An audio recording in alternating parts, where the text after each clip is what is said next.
I recently upgraded to the new iPad Pro, which has a USB-C connector instead of a Lightning connector. And I also use the Rodecaster Pro, which has a USB-C connector. Do you see where I'm going with the USB-C connections? I'm very curious if I can take my iPad, connect it to the Rodecaster, and use them together for some reason. Maybe that would be helpful. I don't know how this video is going to turn out, but I'm going to take you along on the ride. So I'm going to quickly set up a pod mic into the Rodecaster. Okay, Rodecaster's on. iPad is on in GarageBand. Now the key is the connection. Connect that there, and then plug that right in here. Interesting. I think it just automatically switched over. I can click channel. We got input sources. I'm gonna stick with one. Here's a tricky part. Since the iPad only has one port and no headphone port, when you plug in a USB-C connection, you don't have a headphone out on the iPad. So the only way I can monitor what I'm listening to is to plug my headphones into the Rodecaster and then turn up the USB channel on the Rodecaster. So I guess that's the only way to, whoa, that's a sound. So what I've done is I've connected my headphones to the Rodecaster and I can hear what I'm recording just like normal. And on the iPad I have monitor set to off because if I turn it on, I get the, yeah, it doesn't work. So monitor off, this here, but when I play back on the iPad, I can hear what I'm recording in real time. And I did find you can monitor on the iPad if you use something like AirPods. Why am I talking into this mic? I'm not even recording this mic. You can monitor on the iPad if you use something like AirPods, but there is a delay, which if you're trying to have a conversation or if you're recording music, that could be a huge problem. So having a direct connection straight from the Rodecaster is probably the way to go. But speaking of recording music, I wanted to take this video in an entirely different and unnecessary direction today. So one of my favorite YouTube channels is called Skatune Network, and basically it's one dude who just does ska covers of songs, and he's an amazing musician, and I love that channel. And he does this really cool thing where he basically just sets up the camera in one position and records himself playing every instrument and then mixes it all together, and of course it sounds really, really good. So I'm gonna do that and record drums, guitar, and bass through the Rodecaster into the iPad, and to do that we've also got like an all-star lineup of microphones that have been on the channel over the past few weeks, including for drums, the Shure SM57 is on the snare, the Pyle PD mic is on the bass, the pod mic is hanging out, getting some room tone, and I've even got the newer NW800 placed overhead to kind of get a full drum sound. All of those 4 microphones are going into the Rodecaster Pro, and I'm just gonna try my best here, and to keep in line with the ska theme, I'm gonna try to do my sloppy rendition of a Hepcat song called Dance With Me. We'll see how this goes.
I just got done recording all of that. I made a bunch of mistakes. I learned a lot of things. Basically though, what I had was my drums here with all 4 mics on them. I had 2 guitars through my guitar amp with the Shure SM57 on the guitar amp, and then I also did the bass through the bass amp back here with the SM57 as well. It's the best instrument microphone I had.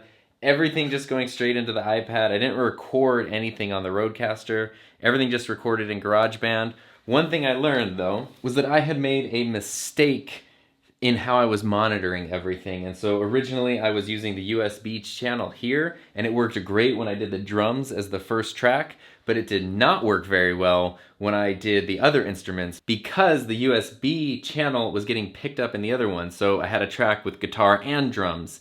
And when you're recording a song, you want all your different tracks separate, all your instruments to be separate. So what I realized is I was just being dumb and making things harder on myself than they needed to be. I turned off the USB channel, and then I just turned on the monitor on the iPad. Everything came through my headphones. I could hear the song playing from the Rodecaster. I could record new music, and the two tracks weren't getting intermingled at all. They were staying separate. So that actually worked. I don't know how it's all gonna come together though.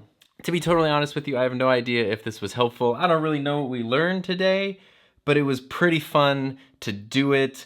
And ultimately, we learned you can connect the Rodecaster to the iPad. You can record everything from here directly to here, and then edit it together in GarageBand or another app of your choice. If you wanted to keep things simpler and you don't have the Rodecaster, you can click on voice, add a new track. We're gonna solo this track.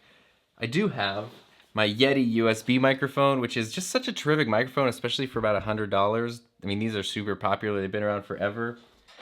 I've got its USB cable with a USB-C adapter on the end of it. Plug this into the iPad. The Yeti powers on.